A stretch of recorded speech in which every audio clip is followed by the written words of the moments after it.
Delirios de clonación. Fue un programa de alto secreto concebido en los niveles superiores de la Alemania nazi. El objetivo, engendrar superhombres científicamente. Himmler consideraba a las SS como la vanguardia de la raza suprema. Por lo tanto, quería que tuvieran el máximo número de hijos posibles. Pero después de la guerra, estos niños perfectos tendrían que enfrentarse a su pasado.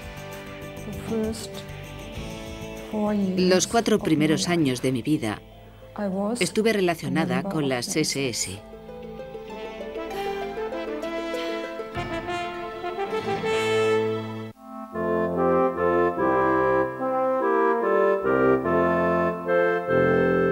Steinherin, Alemania. A primera vista es un idílico pueblo bávaro no muy lejos de Múnich. Pero para muchos esconde la llave de un pasado terrible. Sabía que había nacido en Steinherin, que era mi lugar de nacimiento, pero no sabía qué era Steinherin. Con el deseo de permanecer en el anonimato, esta mujer nos pidió que la llamáramos Irene. Una visita casual al ayuntamiento de Steinherin cambió su vida. Me enseñaron el libro donde estaba escrito que nací aquí. Y ahí estaba la palabra, Lebensborn. Entonces sufrí un shock, creo. Dije, ¿qué? ¿Lebensborn yo? Lebensborn. En alemán significa fuente u origen de la vida. Pero para estas mujeres y para otros se esconde un significado mucho más oscuro. Lebensborn es el nombre de un programa clandestino de los nazis cuya misión era almacenar los hijos presuntamente puros de la raza suprema.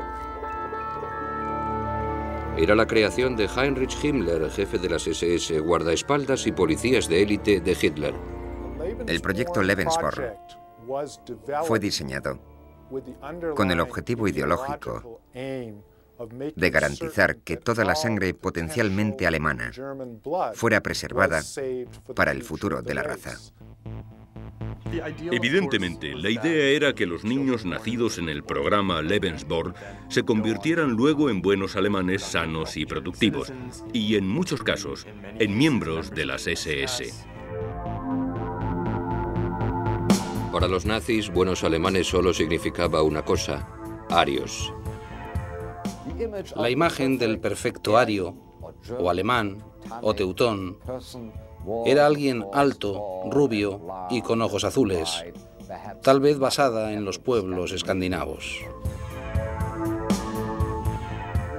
Cualquiera que mirara a Hitler en esa época podía comprobar que no cumplía los requisitos de un ario. Obviamente no tenía el pelo rubio, no era ningún portento físico y era bajo.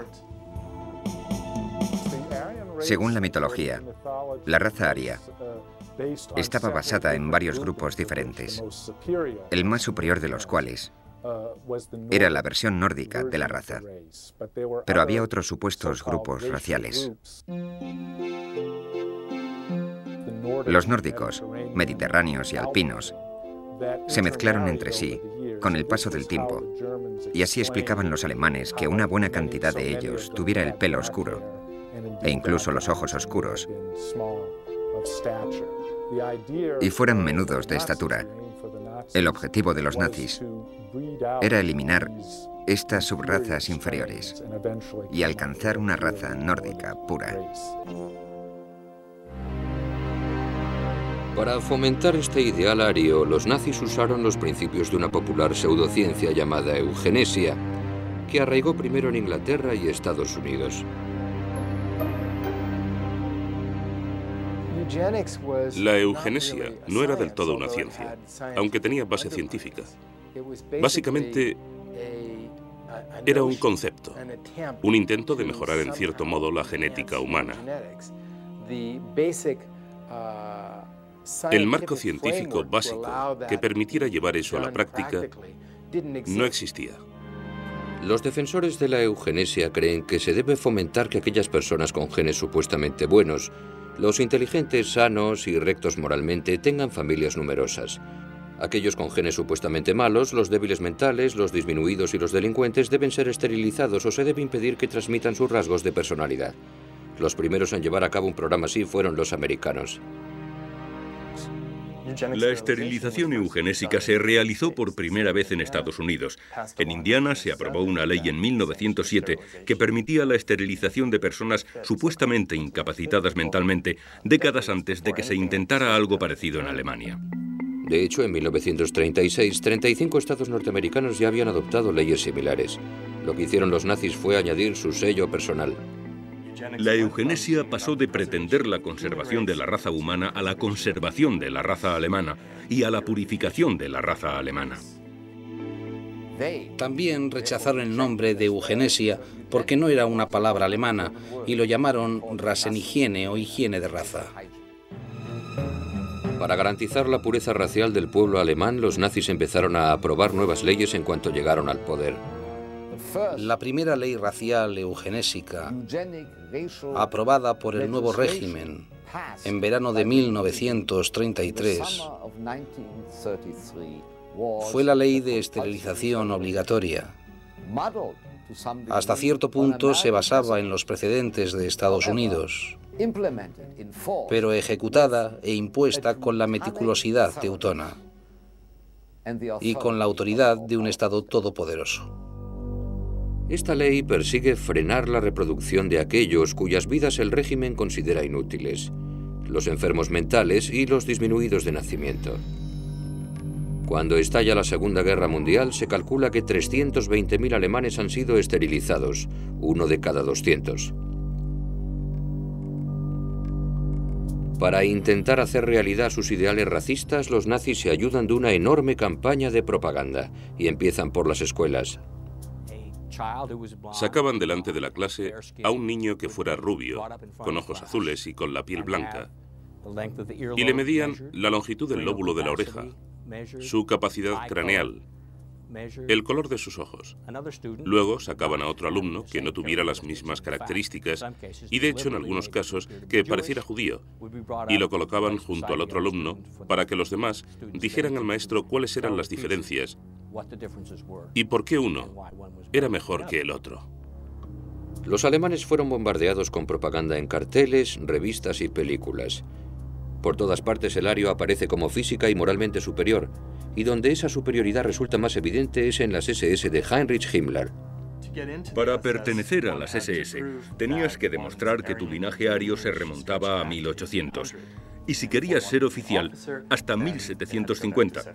Y demostrar que, por ejemplo, no tenías sangre judía en tu árbol genealógico, o que no tenías casos de discapacidad ni de ningún otro tipo de enfermedad congénita en tu historia familiar reciente. Los candidatos a las SS eran objeto de rigurosos exámenes físicos y eran evaluados por expertos raciales nazis. Se creían una élite de hombres puros germánicos, la guardia pretoriana, por así decirlo, del régimen.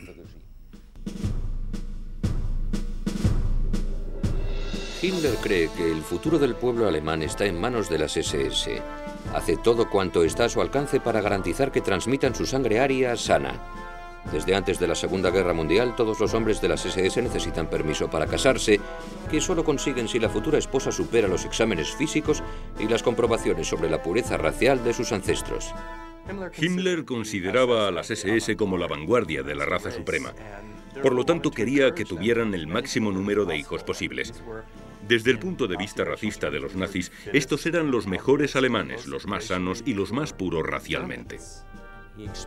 Esperaba de cualquier matrimonio de las SS un mínimo de 4 hijos. Y esos 4 hijos debían ser racialmente válidos, sanos y vigorosos.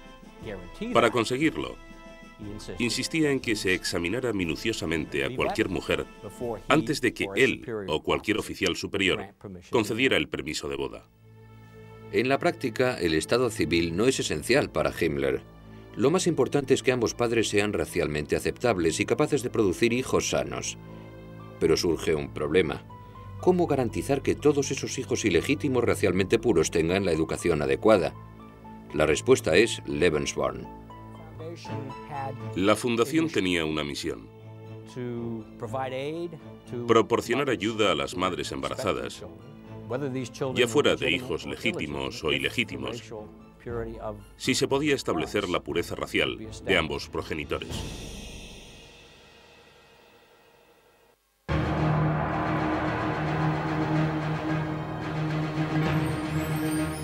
Obsesionado con la idea de crear la raza suprema, Heinrich Himmler, jefe de las SS, crea la Fundación Lebensborn a finales de 1935. Se trata de un experimento secreto de reproducción, un intento de incitar a sus hombres de las SS racialmente válidos a que se reproduzcan con mujeres arias igualmente puras. Cuantos más bebés de buena sangre nacieran para el Reich alemán, más futuros soldados tendría el Reich alemán. Y más futuros portadores de aún más futuros soldados tendría el Reich alemán. Y esto era presentado como una contribución patriótica al futuro de la raza. Uno de los objetivos principales de esta propaganda pronatal es el BDM o Bandes Deutsches Mädel, la Liga de Jóvenes Alemanas. Las mujeres que habían pasado por el BDM y por las organizaciones juveniles nazis eran en diversos sentidos candidatas ideales para Lebensborn. Por un lado eran jóvenes que habían sido aprobadas como arias, sanas y racialmente aceptables. Por otro lado, habían sido adoctrinadas durante años. Supuestamente, sabían que debían seleccionar a una pareja racialmente válida y que su obligación era producir el mayor número posible de hijos para la madre patria. Y es que en el mundo de la reproducción selectiva, cada bebé racialmente puro cuenta. Lebensborn estaba estrechamente ligado a los intentos de impedir abortar a las mujeres alemanas, y una vez más, solo a las que eran arias.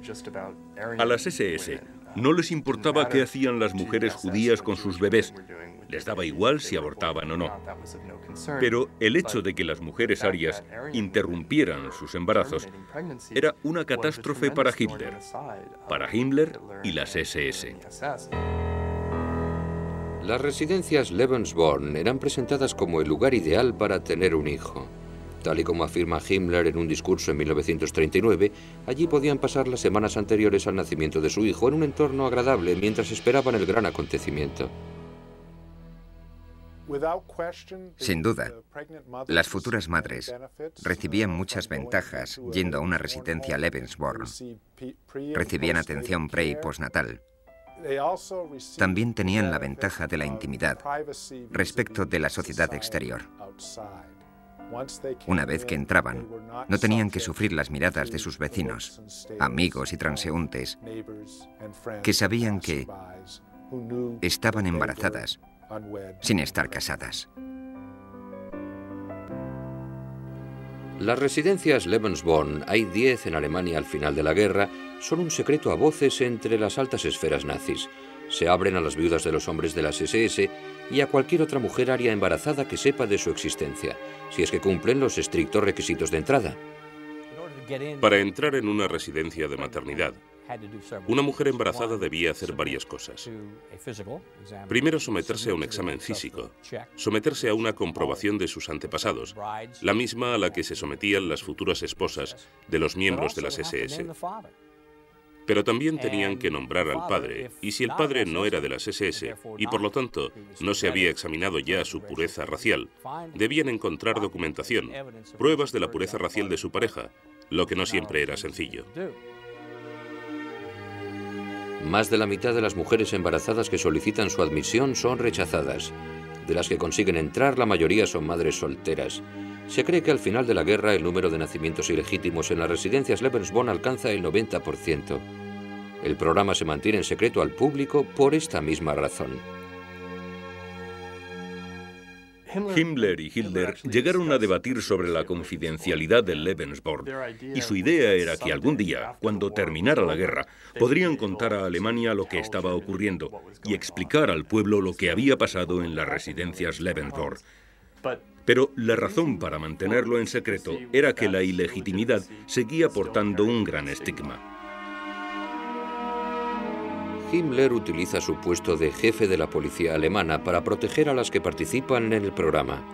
Como la policía responsable de registrar a los recién nacidos, es fácil falsificar los certificados de nacimiento.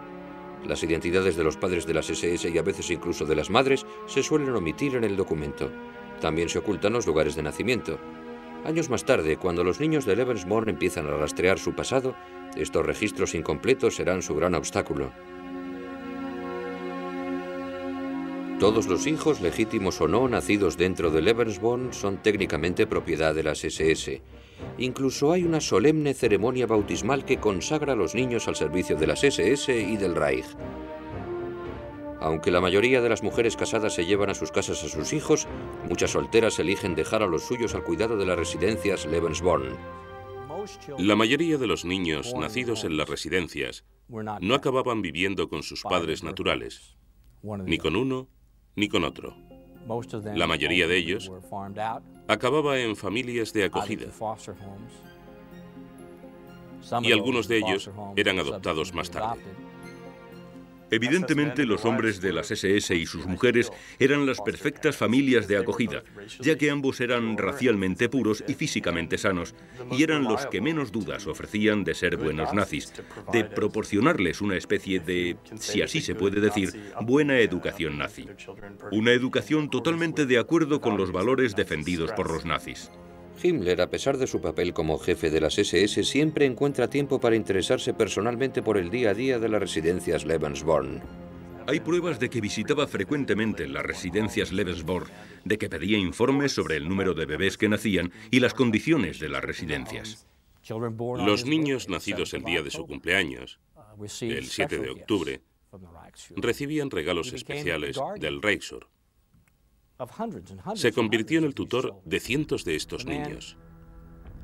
Le encantaban los niños, y él mismo produjo 2 hijos legítimos para, supongo, servir de ejemplo a sus hombres.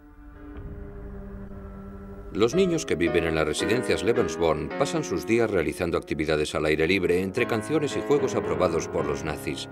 Se les enseña a ser agresivos, activos, a ser líderes. Son el ojito derecho de Himmler. Este hombre creía en el Reich de 1000 años y creía que se tardaría unos 1000 años en reponer la sangre alemana. Por eso, estos bebés, estos niños de las residencias de maternidad de las SS, eran el futuro.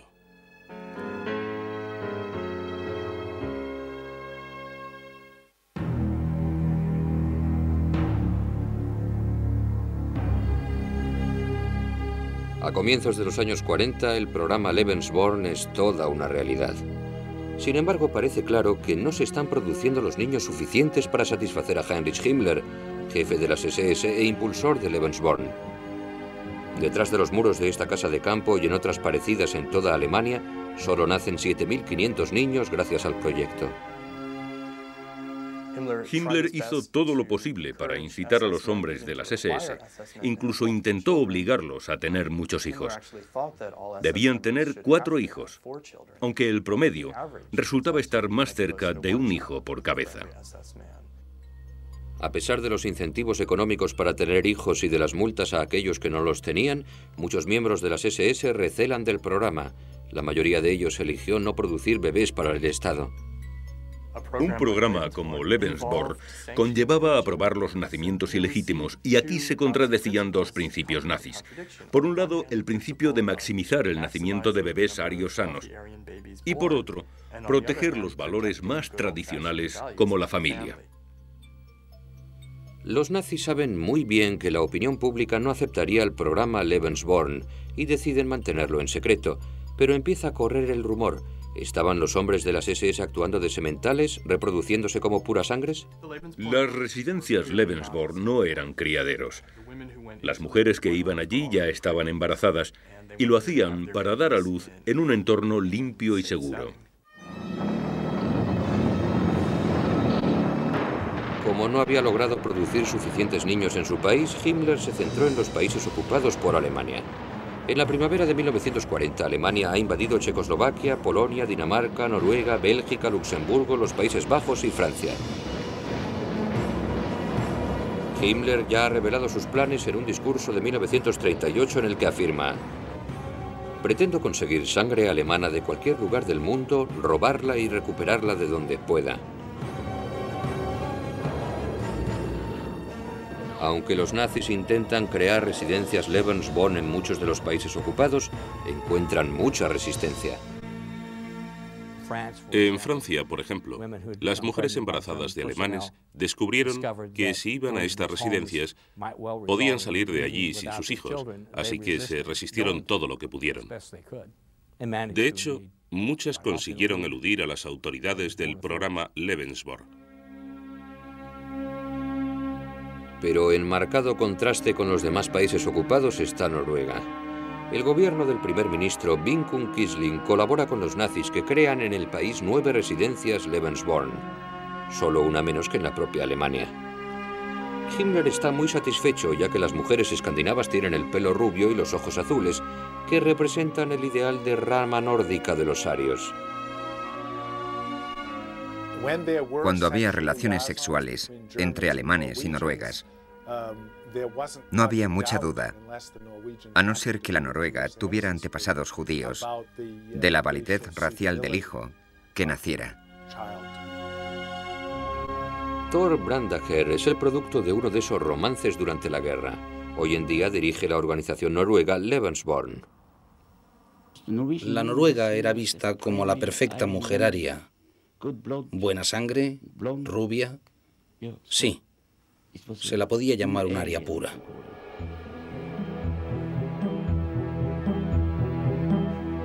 Dándose cuenta de que tienen ante sí una mina de oro racialmente deseable, los nazis no escatiman esfuerzos. Todo lo que ofrecía el Estado alemán, comida, doctores, atención médica, todo era excelente.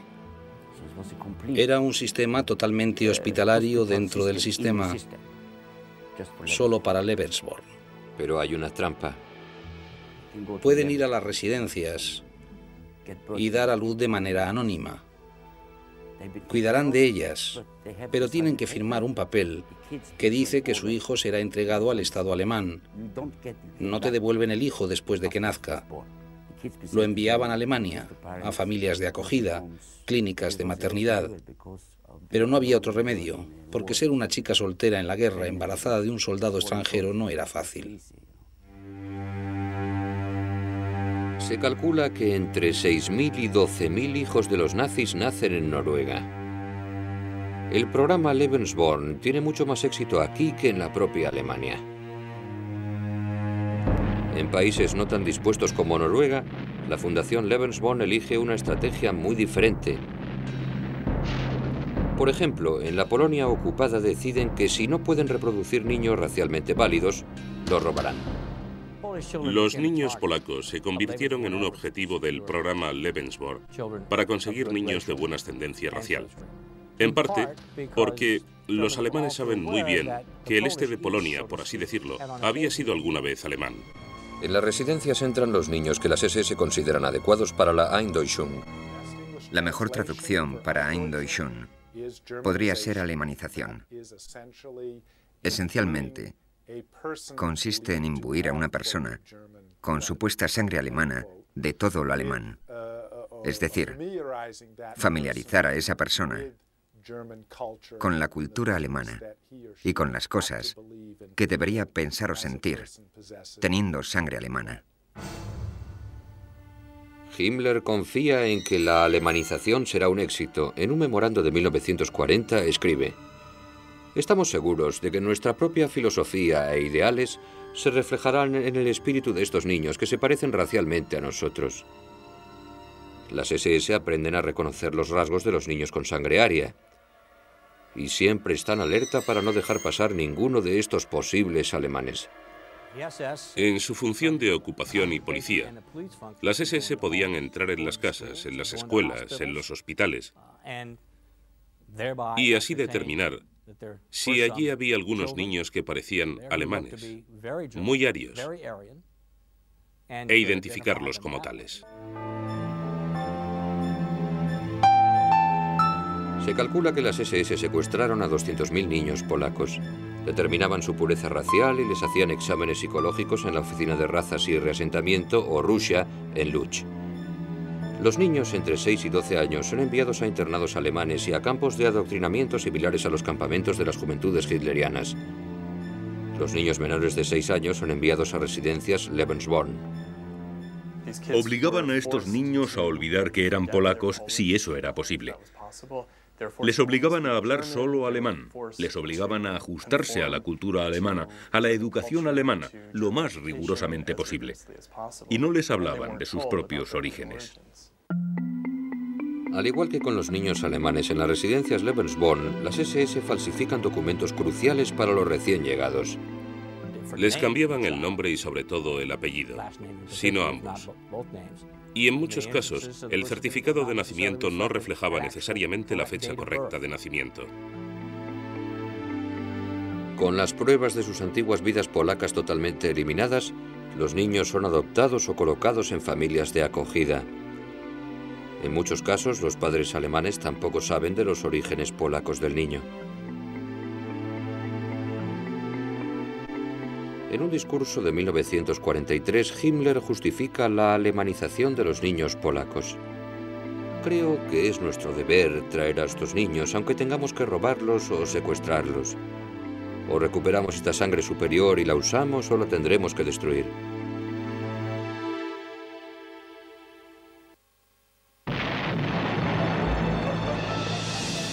En abril de 1945, las tropas americanas, británicas y rusas se están cercando a Alemania.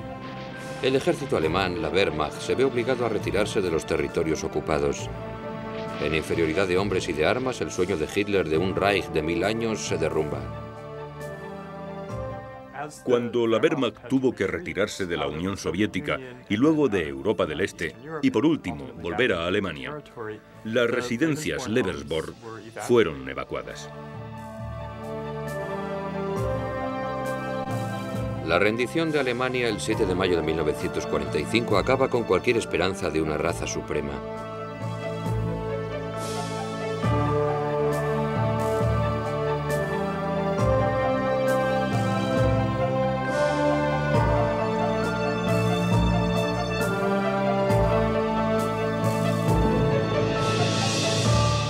El líder de las SS, Heinrich Himmler, intenta huir de Alemania, pero es capturado por las tropas británicas.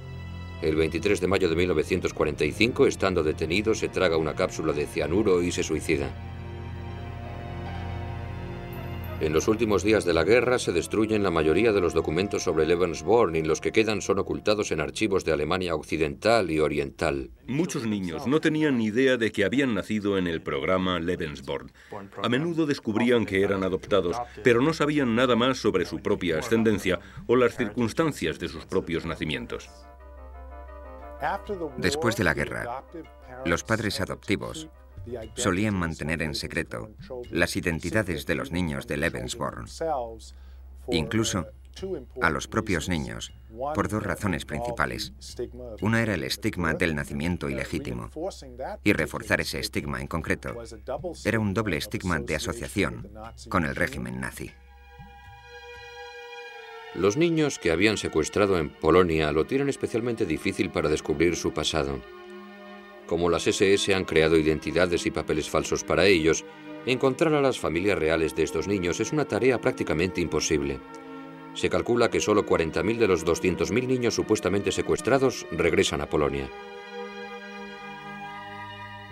Las autoridades angloamericanas se mostraron reacias a separar familias si el niño había sido adoptado y se adaptaba bien a su familia alemana.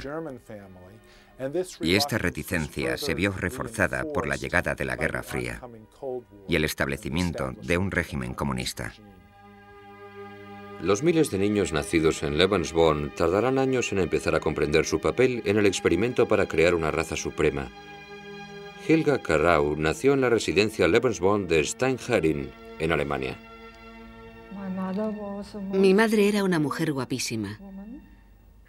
Era alta, con ojos azules, rubia y muy hermosa.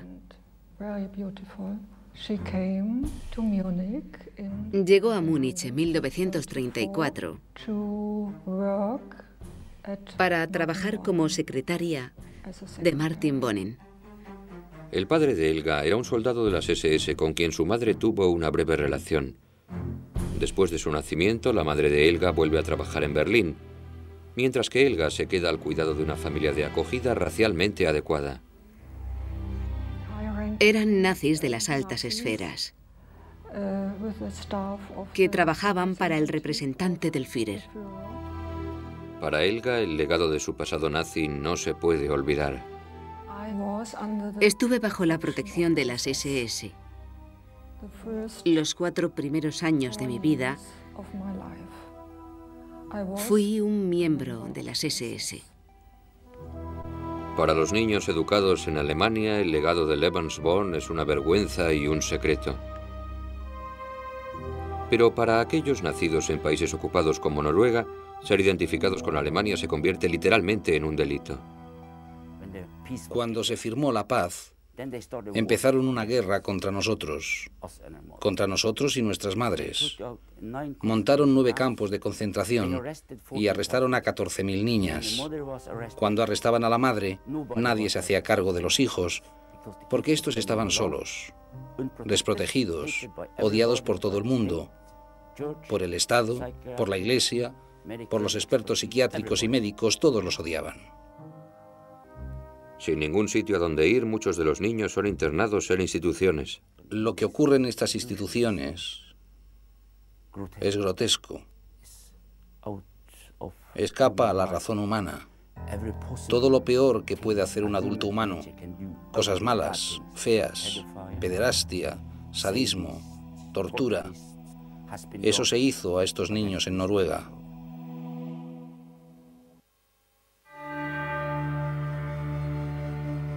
Los hijos adultos del programa Lebensborn noruego siempre han sabido quiénes son. Estos niños fueron tachados de traidores antes de que supieran andar. La misma sangre que tanto apreciaba Himmler los ha marcado, y desde entonces han sufrido desprecios, abusos y daños irreparables. Alcoholismo, drogadicción, suicidio. En todo momento tenemos a alguien que se suicida, en todo momento, sin parar. En el 94, el 95, todas las semanas me entero de que algún amigo se ha tirado por una ventana, o que ha bebido hasta morir, o sobredosis, o atropellado por un coche, se ha ahorcado, se ha pegado un tiro, etcétera, etcétera. Un grupo de hijos del Lebensborn noruego ha demandado a su gobierno aduciendo que el Estado miró hacia otro lado mientras abusaba de miles de niños. Una de las razones es encontrar, si podemos encontrar un informe, un documento oficial para enseñárselo a la próxima generación de noruegos y decirles: jamás volváis a hacer algo así, aprended la lección. A diferencia de los noruegos, los hijos alemanes de Lebensborn nunca fueron tratados de manera diferente que sus semejantes. Algunos crecieron en familias de acogida, otros fueron adoptados, otros fueron educados por sus madres naturales, pero en casi todos los casos los niños no tenían ni idea de que eran el producto de un experimento de reproducción de las SS. Sus madres no querían hablar de ello, y sus padres naturales parecían haberse desvanecido en el aire. Fue difícil para los niños de Lebensborn encontrar a sus padres después de la guerra, en parte porque sus padres no querían que los encontraran y los identificaran como hombres de las SS.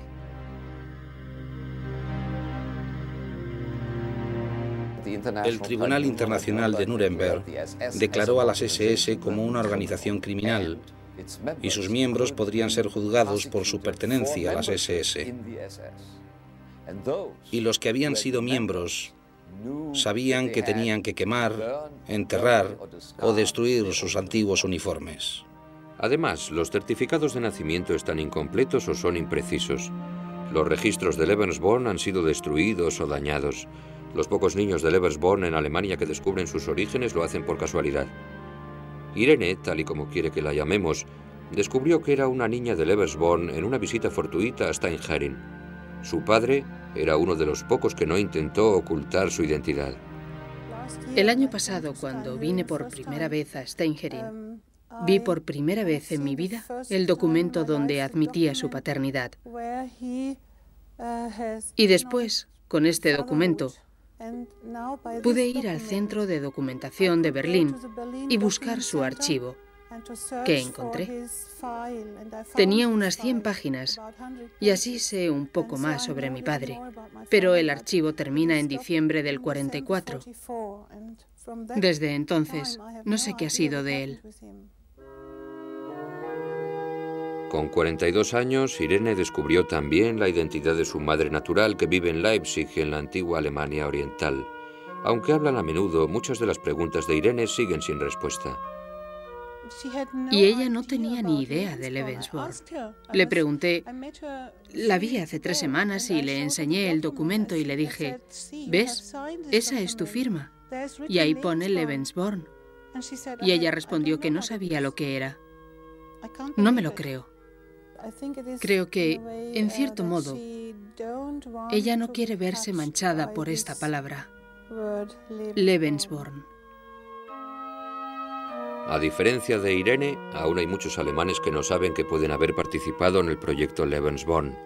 Y aunque hace poco los registros salieron a la luz, muchos ni siquiera saben que deberían buscarlos.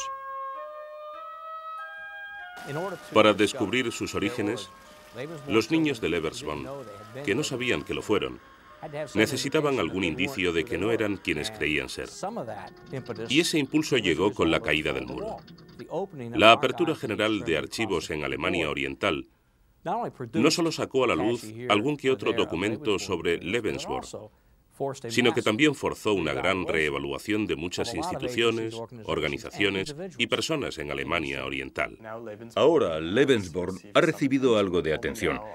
Y solo ahora, en los últimos años, algunas personas nacidas dentro del programa Lebensborn han descubierto su pasado. Así han sabido del programa. A pesar de comprender ya su pasado, saber que uno ha nacido en Lebensborn no siempre es fácil de llevar. Nadie puede entender lo de Lebensborn. Nadie sabe exactamente qué ocurrió bajo la palabra Lebensborn. Es difícil vivir con esta idea. No sé qué les ocurrió a los niños de Lebensborn en Alemania, pero creo que tuvieron una mala vida. Es posible que estos niños, que fueron concebidos para dominar el mundo, nunca escapen de su legado. Muchos son ilegítimos y todos están ligados a un pasado nazi. Pero la duda sigue estando ahí. ¿Habrían sido estas personas la vanguardia de la raza suprema? ¿Podría haber funcionado el retorcido experimento de Himmler? Solo era una idea extraña. Pensar que el pelo rubio y los ojos azules son los criterios para crear seres humanos superiores no tiene ningún sentido para prácticamente nadie. Creo que si pretendes buscar el pelo rubio y los ojos azules, probablemente lo puedas conseguir. Que si quieres eliminar a todas las personas que no tengan pelo rubio y ojos azules, enriquecerás la población. Es una presión selectiva muy fuerte, pero cuando termines, ¿qué te queda? Con el tiempo suficiente y varias generaciones de padres dispuestas a colaborar, un experimento como Lebensborn podría haber conseguido producir una raza de niños parecidos. Pero no hay ninguna prueba de que sea una ventaja científica tener el pelo rubio y los ojos azules, ni de que una criatura llamada Aria siquiera exista. La raza aria no es en sí misma más que un invento. No hay ninguna separación que defina genéticamente a una persona como aria. Básicamente todos estamos muy cerca de ser idénticos. Todos los seres humanos estamos tan cerca de ser idénticos genéticamente que las diferencias entre individuos son mucho mayores que las diferencias entre grupos étnicos o raciales. Equivocado o no, el plan para crear una raza suprema solo tenía un requisito previo que no se cumplió: la victoria de Alemania en la guerra. ¿Qué diferencia habría en las vidas de los niños de Lebensborn si, tal y como soñaba Himmler, hubieran podido convertirse en los amos del mundo? ¿En una aristocracia racialmente pura? Pero lo cierto es que lo único que les ha legado Lebensborn es vergüenza, dolor y lamentaciones.